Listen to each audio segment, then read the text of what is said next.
Right, you are right on time for Hope TV Newswatch on this 5th day of October 2022. A very good evening to you and welcome to the broadcast. My name is Kennedy Kimani and at the bottom right of your screen is our sign language interpreter Boniface Murithi. You can engage us on our various social media platforms at Hope TV_KE and at Kennedy Kimani_ on Twitter. Now, President William Ruto has directed the Ministry of Trade to develop a Kenyan tea brand to guarantee farmers good returns from their labor. The head of state who spoke at the KICC in Nairobi when he flagged off the first consignment of Kenyan tea destined for Ghana under the African Continental Free Trade Area Guided Trade Initiative, noted that for a long time, Kenya has helped other countries to brand their tea with the good quality Kenyan tea, saying that practice must now change. We are going to work with Keteba, we are going to work with all the other players so that together we can focus. For a very long time, Kenya has produced tea that has helped everybody brand their low quality tea. I think it is time we help ourselves. We have helped everybody, which is fine, but it is time we ourselves take the advantage of our good quality tea and brand it, and anybody else who wants to use our good quality tea must come and work with us. So the ministry, the instructions to you are very clear. We must have a Kenyan branded product in tea that we can market, and it doesn't matter what form it takes. Moving on, the National Assembly and the Senate has today debated a 33-minute speech that President William Ruto made during the inaugural joint sitting of the 13th Parliament. A speech that MPs hailed as raising critical issues touching on the Constituency Development Fund and Senate Oversight Fund.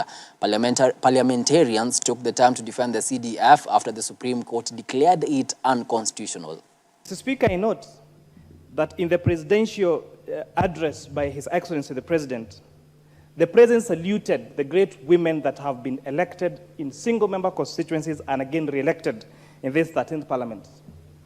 Mr. Speaker, in the great county that I come from, the Nakuru County and City, we were popularly known as the Nakuru Girls because we produced the highest number of single women members of Parliament in our respective constituencies, elected a woman governor and a woman senator.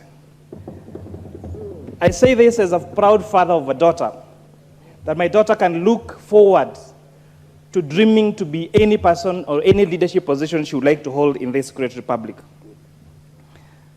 Now, so, Speaker, I listened to the President's speech, and let me say, it is the shortest President's address to Parliament that I've listened to in the last 10 years.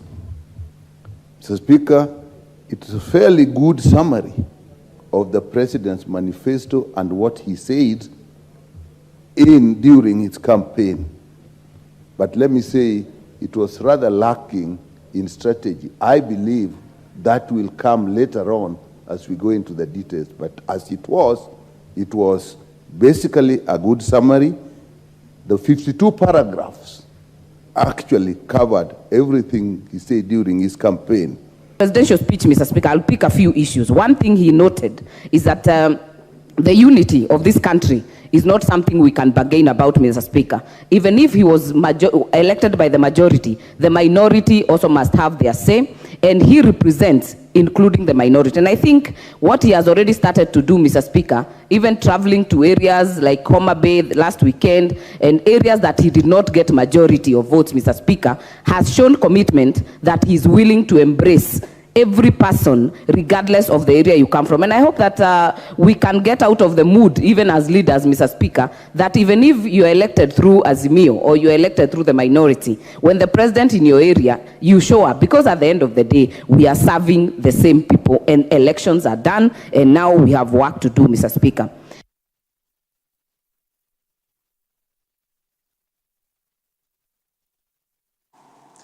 Now, Kenya has on Wednesday joined other countries in the world to celebrate World Teachers' Day Where in the country, the Teachers Service Commission named and rewarded teachers who excelled in the 2021 Kenya Certificate of Primary Education, Kenya Certificate of Secondary Education and Community Service during an event to celebrate World Teachers Day. Dolly Murigi Mbuvi with more on the story.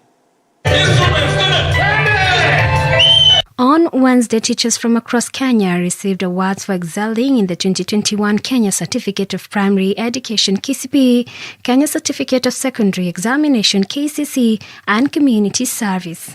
The World Teachers Day was created by the United Nations Educational, Scientific and Cultural Organization (UNESCO) in 1994 to acknowledge and appreciate the teaching profession worldwide.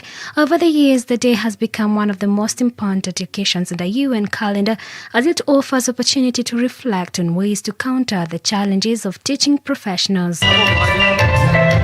The government has established partners with services providers to provide network coverage in learning institutions, those in marginalized and remote areas, to support digital learning.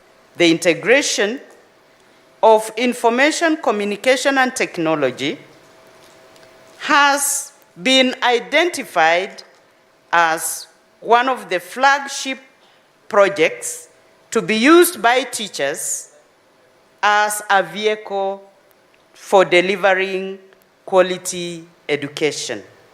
These year's celebrations come at a time when teachers will also be looking to President William Ruto, who during the campaign period made a commitment to address inequities in the education sector to ensure a level playing field for all. He pointed out that the goal is to ensure there are no half-baked people at the end of the education chain. Walimu wamefanya kazi nzuri, na kazi ya walimu si kazi ya hapa na pale tu. Ni kazi ambayo inataka mmoja ajitolee kabisa. Unajua kuna serikali ambayo inaweza lipa mwalimu mshahara kulingana na yale ambayo kazi ambayo mwalimu anafanya. Sasa tunasema kwamba hapa walimu lazima wazingatiwe vizuri ama watazamwe vizuri kwa hali ya malipo, mahali ambapo wako katika shughuli zao za kazi. The event brought together stakeholders from various teacher-related organizations across the country.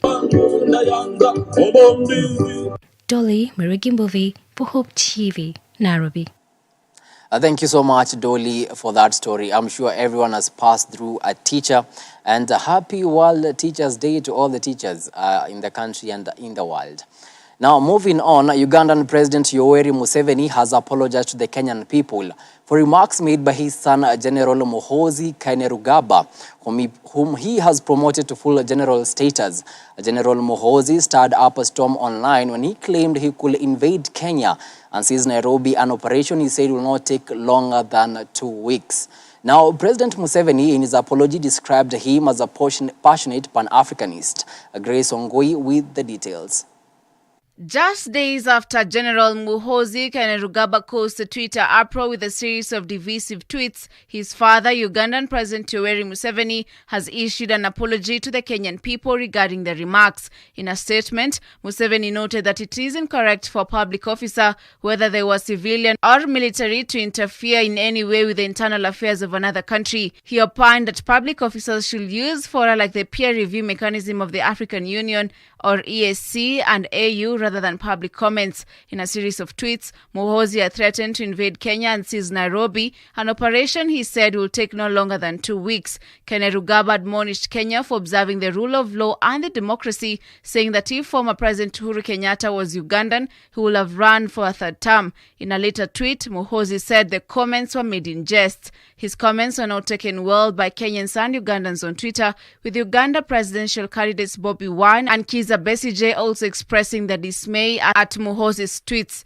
Despite the comments made by his son, President Yoweri Museveni on Tuesday, 4th October, promoted Muhoozi to full general. In the apology, Museveni defended his promotion by saying the mistake is a one-time affair, but there are numerous other positive contributions the general had made. For the better part of Tuesday, diplomats from Kenya and Uganda were in closed-door meetings following the Twitter post by Kainerugaba. Kampala has distanced itself from Kainerugaba's tweets, and its Ministry of Foreign Affairs yesterday insisted that it does not conduct foreign policy or official business on social media.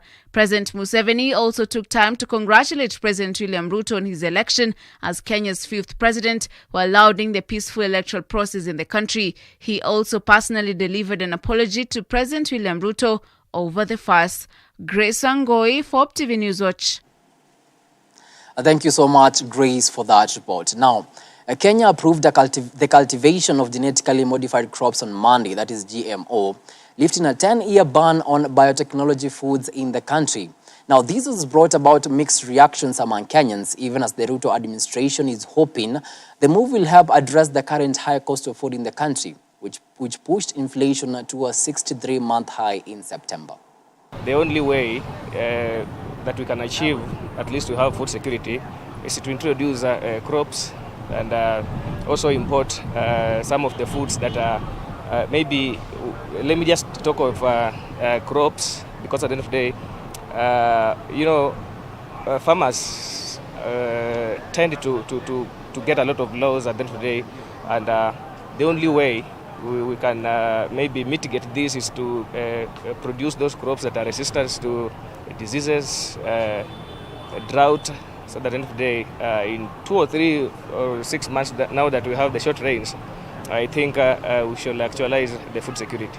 Already Kenya watu wengi wanaumia sana na story za lifestyle diseases na story kama magonjwa zingine kama cancer. So wakianza kuleta stories za GMO, na it's a time when people are trying to bring in stories of organic food to avoid magonjwa, then it's hectic. In a few years to come, we'll not be dealing with issues za chakula kuwa less ama starvation for that matter. We'll be dealing with people dying cause of lifestyle diseases ama magonjwa zingine kama cancer, which we ought to be avoiding at this point. So it feels like it's an easy solution, but we're going to have a bigger problem in the future. And that story takes us to a first commercial break. We'll be back in a short while with more stories. See you on the other side.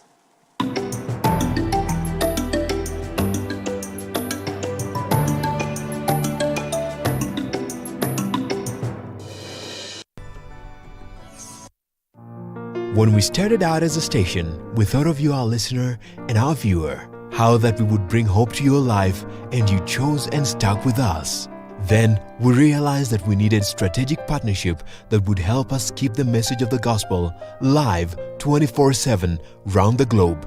And you chose to partner with us by advertising with us, or by giving through the Friends of Hope initiative, or simply by being an anonymous sponsor. This Customer Service Week, from the bottom of our hearts, we want to thank you, our esteemed listener and viewer, for believing in our product, the message of hope to the nations. Happy Customer Service Week from Hope FM and Hope TV.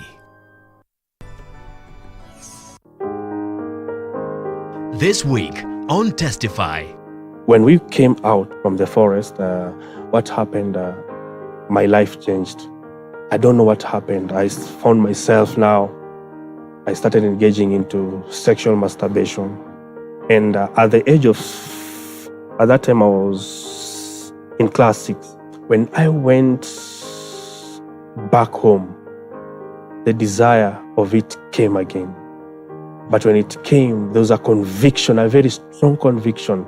I knelt down in my room and I tell God, Father, this is my weakness, and with my own power and strength, I cannot. Deliver me from it.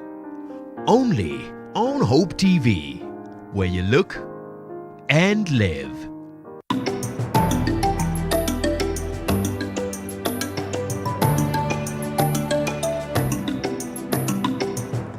Welcome back. You're watching Hope TV Newswatch. Now, Kenya projects to receive about 1.46 million tourists into the destination by close of the year, as the country outsmarts the adverse effect of the COVID-19 pandemic. Tourism and Wildlife CS Najib Balala today expressed confidence that the destination was quickly on its way to full recovery as it built on a resilient, powerful destination, growth of domestic tourism and value addition to tourism experience. Balala, who was speaking at the 12th edition of the Magical Kenya Tourism Expo in Bomas, Nairobi, said the estimated arrivals will translate to 265 billion shillings. Kenya, you have seen we have improved tremendously on infrastructure. You have seen the Nairobi Express Road. That is amazing. It takes you only 10-15 minutes from the airport to your destination. So that is a key investment Kenya has done. But also you have seen we are going to have a brand new terminal. Terminal 1B and 1C is going to be opened hopefully by end of this month, October, November. We are having all the airlines that are hosted in Terminal 2 to come back to the main terminal. Again, this is a modern airport.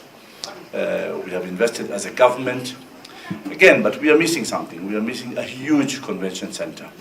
That is a plan we have now with under the Ministry of Finance, under PPP, the private-public partnerships, and very soon it will be made public. Again, what we have seen is that there is a lot of innovation going on in the signature experiences. We have 44 signature experiences under Kenya Tourism Board in terms of vetting them. Do they qualify to be a signature experience? But more important thing is the life-changing experiences. Those are the key issues, from being authentic to being diverse to be sustainable. So all these issues are important to our industry. Particularly the three fundamentals is to make sure that the new segment or the new desire of our clientele is accommodated in the new norm post the pandemic. We have done a strategy helped by McKinsey, and we have that strategy is very clear. It has 4 key pillars. I mentioned them yesterday, the 4 key pillars. One is about positioning the Magical Kenya brand. The second one is about marketing, which is key both international and local. That is fundamental. Yeah. The third one is about, again, the experiences. We experience not only in the national parks and reserve or on the beaches and the coastline, but also the niche products.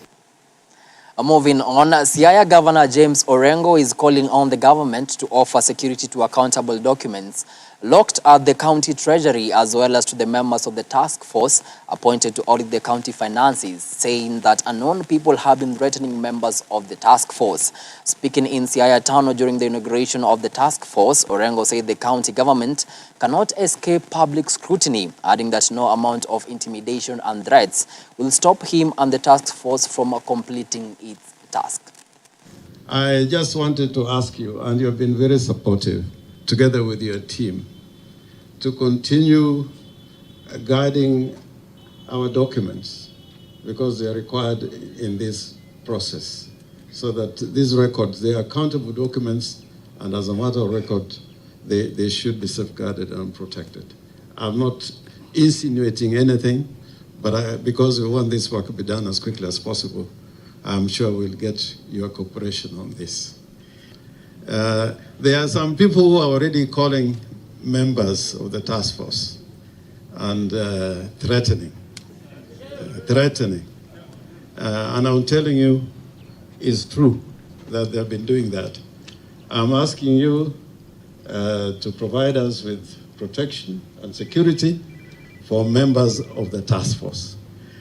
Nobody is above the law. Nobody.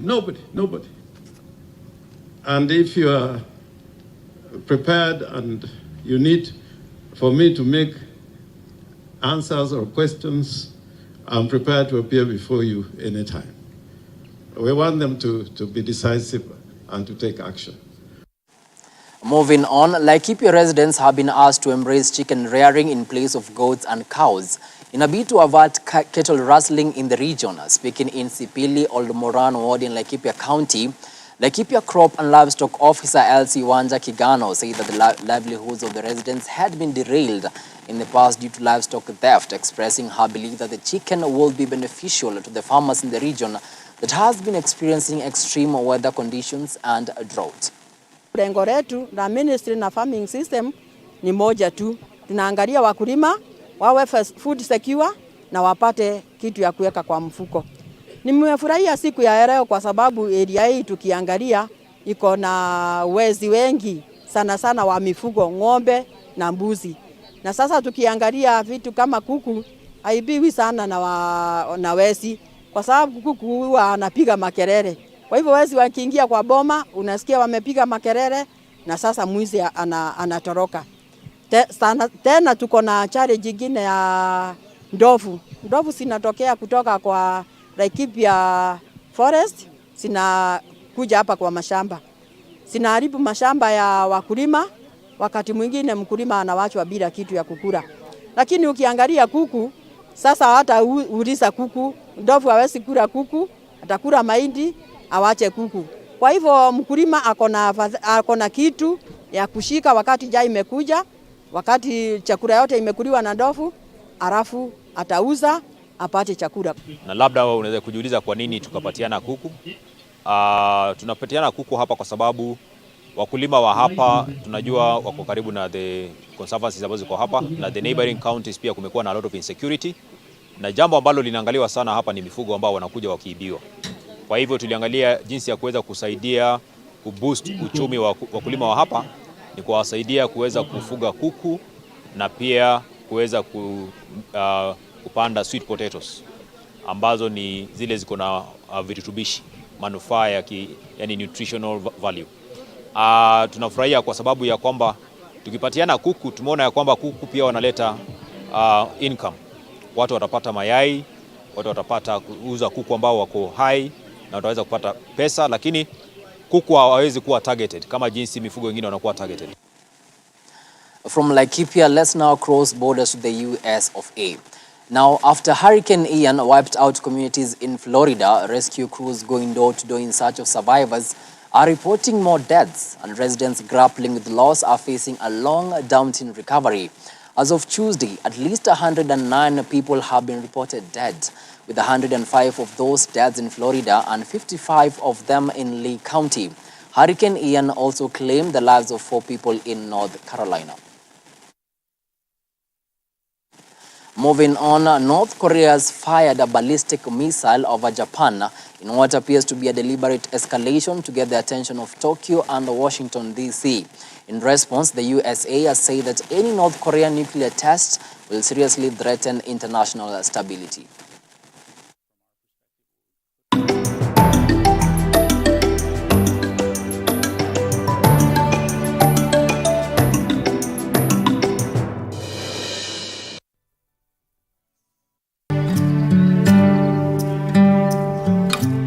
Join John Carson every weekday as he takes us on a journey through the Bible.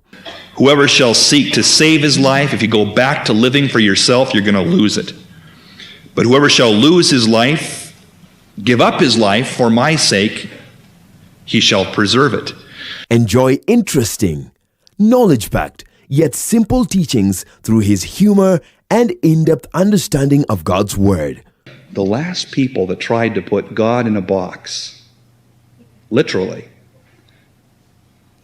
he rose again. He wouldn't stay in their compartment. If God was small enough for me to figure out, he wouldn't be big enough for me to worship. Tune in to Hope TV for John Carson every 10 p.m., 4 a.m., and 10 a.m. weekdays on Hope TV, where you look and live.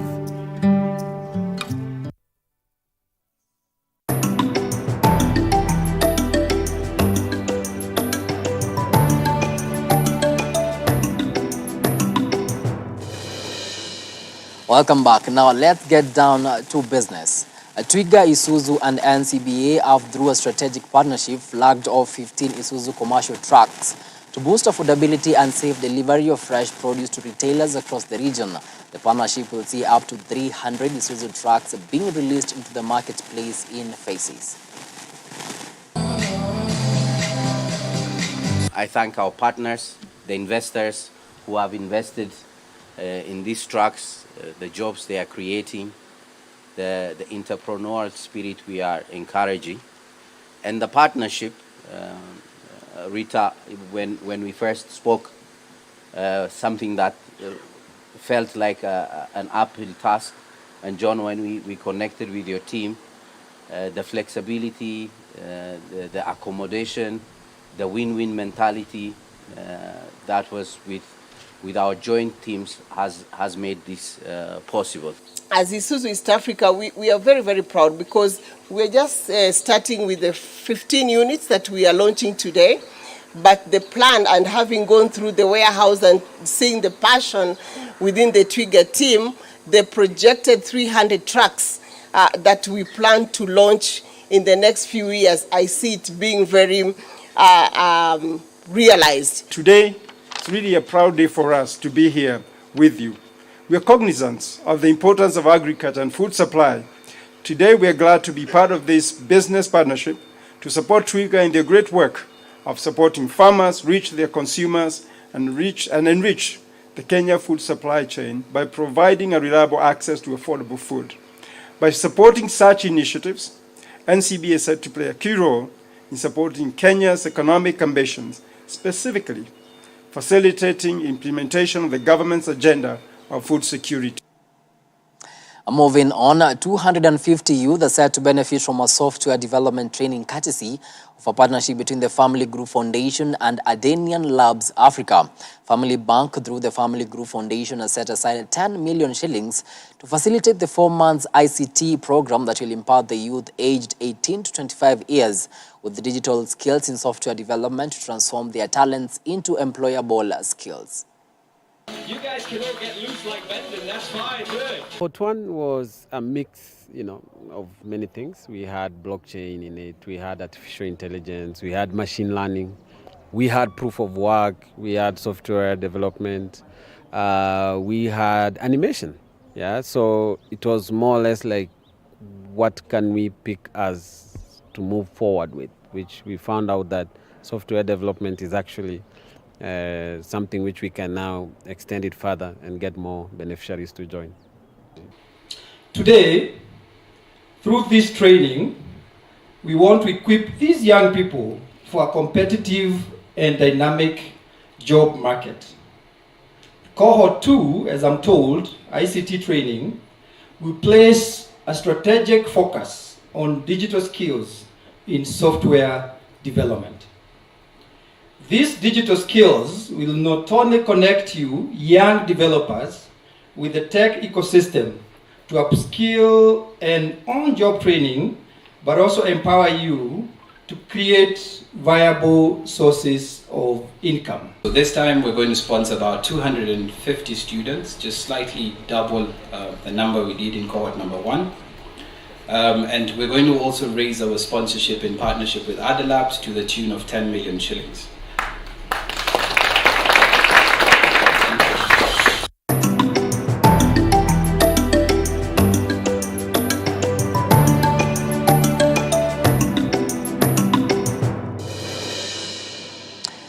Now let's have some sporting action. Indonesian President Joko Widodo has ordered an audit of all football stadiums in the country, vowing to find the root cause of one of the deadliest disasters in the sport's history. Widodo was in the city of Malang to visit relatives of the victims and those injured in a stampede that killed at least 131 people on Saturday, and to see the stadium where the tragedy took place. And to some Champions League, Liverpool cruised to a confidence-building victory in the Champions League by beating Rangers at Anfield 2-0. In another fixture, Bayern Munich leaned on a Leroy Sané brace to a 5-0 win over Victoria Pleasant. The German side is in complete control of Group C with 9 points from 3 matches, while Inter Milan beat Barcelona 1-0 at home in the late window. Some of the fixtures slated for tonight include Chelsea versus AC Milan, Man City versus Copenhagen, Real Madrid versus Shakhtar Donetsk, Benfica versus PSG, Juventus versus Maccabi Haifa, and Sevilla versus Borussia Dortmund.